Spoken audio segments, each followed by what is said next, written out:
Banco Master foi criando um mundo em cima do vazio. Ele comprava créditos podres, ou seja, dívidas difíceis de receber, e registrava como valor altíssimo e revendia no mercado por um valor altíssimo.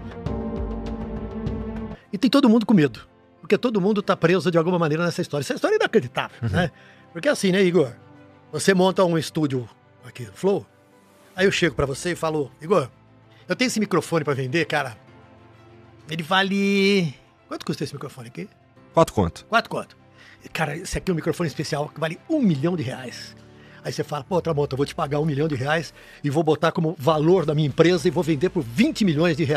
O Banco Master fez isso. O Banco Master foi criando um mundo em cima do vazio. Ele comprava créditos podres, ou seja, dívidas difíceis de receber, e registrava como valor altíssimo e revendia no mercado por um valor altíssimo. Então ele foi sendo inflado, um tempo, inflado. Agora, junto disso, o sabido do dono do Banco Master, Daniel Vorcaro, foi tecendo uma rede de apoios na justiça, no legislativo e no executivo. Eu fiz uma listinha de coisa aqui, cara. Eu gosto de fazer listinha, porque listinha a gente não esquece, né? Você só vai consultando assim. Ó, e se tu quiser comentar alguma coisa com a gente, manda aí o teu Live Pix, tem aí o QR Code, tem aqui na descrição também, fica à vontade. E é isso aí. Quero ver a tua listinha. Ó, o Master fraudou créditos de 12 bilhões de reais que foram vendidos para o Banco de Brasília. Tá. Não consigo entender por que Brasília, que é um distrito federal, tem direito a um banco local. Mas enfim. Depois o Banco de Brasília tentou comprar o Master. Aí o Banco Central vetou, porque já tinha percebido que tinha muita operação que estava fugindo ao padrão e que mostrava que o banco não estava em boas condições financeiras para bancar isso aí.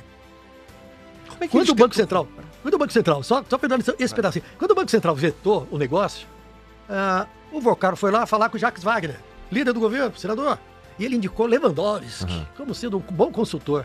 O Vorcaro consultou Michel Temer, Lewandowski, Guido Mantega, né? Guido Mantega, ex-presidente do Banco Central, ministro da Fazenda, né? Eu tô fazendo uma série, um pouco de confusão aqui. Enfim, aí ele foi, aqui ó, procurou Temer, procurou Henrique Meirelles, ex-presidente do Banco Central, procurou Guido Mantega, ex-ministro da Fazenda, para destravar o negócio. Eles não conseguiram destravar, mas eles já faziam parte do Conselho Consultivo do Master, que já era um banco podre.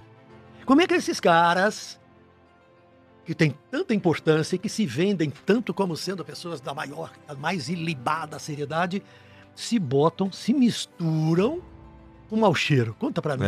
Ou estão só interessados no dinheiro, porque a grana é pesada, ó, você vai ser meu consultor, a grana é pesada, e não vou falar pra ninguém, mas você vai usar suas relações, a sua teia de relações pra me ajudar aí, pô. Se você vai ser meu consultor, eu vou te contratar. Sim. Você vai usar tudo que você sabe, seus conhecimentos pessoais, seus conhecimentos jurídicos. Né? Então esse é um dos aspectos. Quem é que botou dinheiro do Banco Master? Entre outras coisas, prefeituras, os espertos, muitas prefeituras, e a Rio Previdência, no Rio de Janeiro. A Rio Previdência já tinha sido dito que o Banco Master estava mal das pernas. A Rio Previdência botou 960 milhões de reais, que é dinheiro para pagar aposentado e pensionista. Agora o banco quebrou, foi liquidado. Quem que vai bancar isso? O governo do estado que vai dar dinheiro para a Rio Previdência? Depois ele vai pedir lá para o governo federal. Tem umas prefeituras do estado de São Paulo também que botaram dinheiro lá. São Roque, Cajamar, Araras, Santo Antônio de Posse, Santa Rita do Oeste, compraram fundos de previdência. Todos, né? Tem fundos de previdência e compraram letras financeiras, ao todo 218 milhões de reais. Virou pó, amigo. E agora? Quem é que vai pagar aposentado e pensionista nessas cidades? Queria perguntar para o prefeito de São Roque, cidade importante de São Paulo, quem é que contou para ele que o Banco Master era um bom negócio? O Banco Master afirmava que pagava 140% do CDI, desculpe esses termos, né? São medidas que definem o valor do que você vai ganhar, qual vai ser a rentabilidade. Grosso modo é assim. 140% do CDI, ninguém paga isso, é 100% do CDI. Ou seja, não dá para desconfiar que tem algo de errado nisso? Não, né? Botaram dinheiro. E agora? Quem é que vai bancar isso? O prefeito vai chegar diante da população e falar, eu errei, peço demissão. Aqui ninguém pede demissão, né? Nem o Toffoli. E o Toffoli, cara? Explica pra mim uma coisa. O Toffoli pegou a investigação toda do Master, decretou sigilo. Ou seja, ninguém vai saber o que a população deve saber. Mas sabe por quê, cara? Pra garantir que o processo não vai ser contaminado, pra não ter que recomeçar nada, entendeu? Isso é pra ele ser um processo, entendeu? Que funciona, célere. E aí a gente precisa confiar. que é isso mesmo. Cara, aí tem a história porque o STF tem um bom histórico de... Confia aí. A história dos irmãos do Toffoli em relação ao Master é um negócio muito louco, cara, né? Porque tem dois irmãos do Toffoli, um engenheiro, outro é padre. Uhum. Eles eram sócios de um resort, né? Um hotel legal, bacana, no Rio Paraná, né? No Paraná, divisa com São Paulo. Tá. Aí eles venderam a parte deles nesse hotel para um fundo ligado ao Daniel Vorcaro, Banco Master. Banco Master. Agora descobriu-se que eles também foram sócios de um outro resort, que é do Ratinho. O Ratinho está construindo um resort com outro empresário. Esses dois irmãos do Toffoli tiveram 18% nesse outro resort no Rio Paraná, venderam recentemente, né? O curioso é que esses dois irmãos são muito conhecidos na cidade, muito respeitados na cidade, porque eles são irmãos do ministro, né? E moram em umas casas muito, muito simples. Explica para mim como é que quem tem dinheiro para entrar num negócio de investimento e depois vende a sua parte e recebe milhões, mora numa casa muito simples, muito, muito simples. Eu acho estranho. A Receita Federal sempre pega os caras no pulo, quando ele fala assim, esse sujeito, nós descobrimos, o termo é esse, sinais exteriores de riqueza, ou seja, o cara tem um tremendo de um carrão e ele ganha R$3.000 por mês. O cara mora numa mansão ou ganha R$3.500 por mês. Como é que ele comprou essa mansão? Sinais exteriores de riqueza. Neste caso, é muito estranho, né? É muito estranho. Agora o Toffoli continua indo ao resort. Passou ano novo no resort. Lá no resort, muitos funcionários falam que até que é o hotel do Toffoli. Ele é dono do hotel. Não é dono do hotel.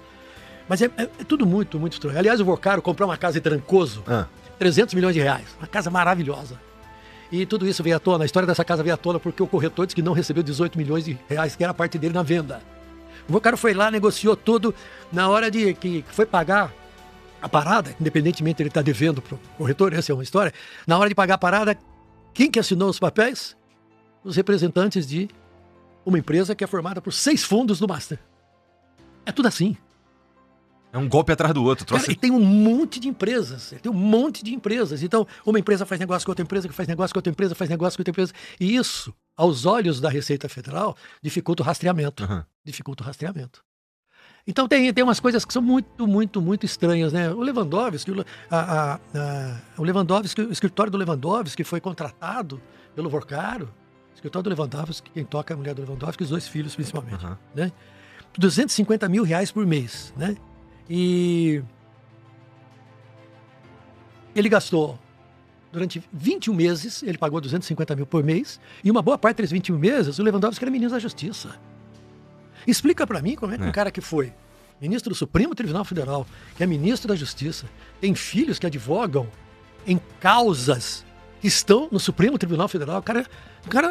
É uma das coisas mais absurdas dos últimos tempos, Explica pra mim, então passa a vida inteira falando de moral, de ética, de respeito às leis, de respeito aos fatos, de entender a sociedade brasileira e poder tomar decisões da maneira como a sociedade brasileira espera. Aí chega nessas horas, né?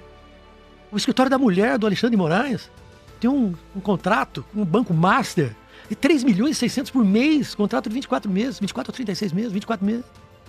Explica pra mim. Eu não consigo mais, assim, eu não consigo. Era o quê? 24 horas de 20 advogados trabalhando ao mesmo tempo, ainda bem pagos, sei lá. Aliás, a Folha de São Paulo de hoje diz que, neste momento, existem 1.925 processos nos tribunais superiores, ou seja, Supremo e Superior Tribunal de Justiça, que são tocados por pessoas que são parentes diretos de ministros.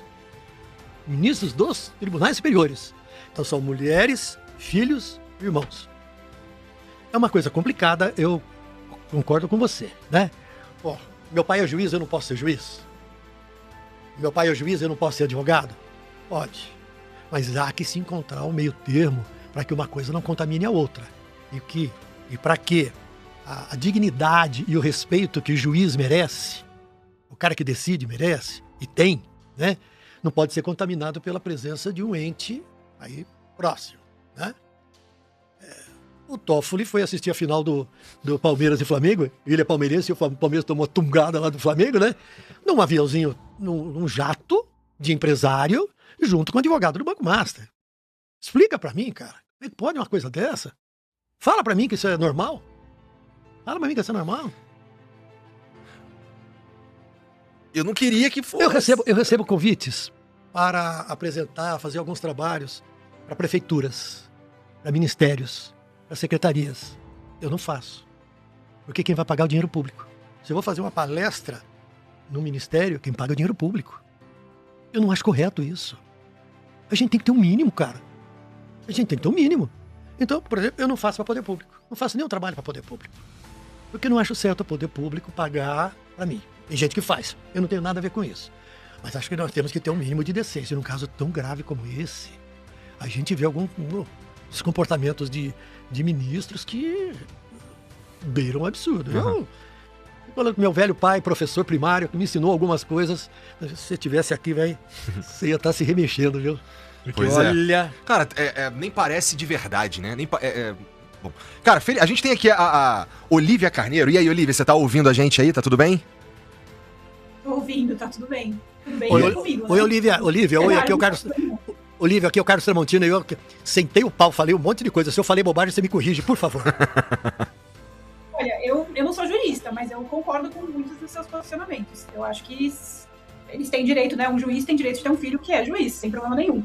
Mas tem um limite moral aí que tem que ser estabelecido. O que eu não entendo também, e que eu fico me perguntando, enquanto vocês estavam fazendo essas reflexões, eu fiquei pensando, será que isso acontece em outros bancos que não tem escândalo e a gente nem fica sabendo, porque nem chega a ter esse escândalo, né? Então tem um outro banco e não tem uma fraude, mas que, quer dizer, a gente não sabe que tem uma fraude, pelo menos, mas que tem toda essa relação com o judiciário enfim, e com a classe política, que a gente nem fica sabendo. E se isso acontecer, olha como é injusto para quem está entrando no mercado, né? Um banco novo, uma fintech aí que surgiu e que está, sei lá, disruptiva, veio com uma ideia nova e quer impor aí, quer crescer no mercado, mas não tem essas conexões políticas, não tem um ministro do STF voando no seu jatinho para assistir um jogo de futebol. Então tem muito maior dificuldade de se inserir no mercado e de viabilizar, porque a gente sabe que é um nicho que tem muita regulamentação, né? De viabilizar os seus projetos. É uma reflexão relevante mesmo.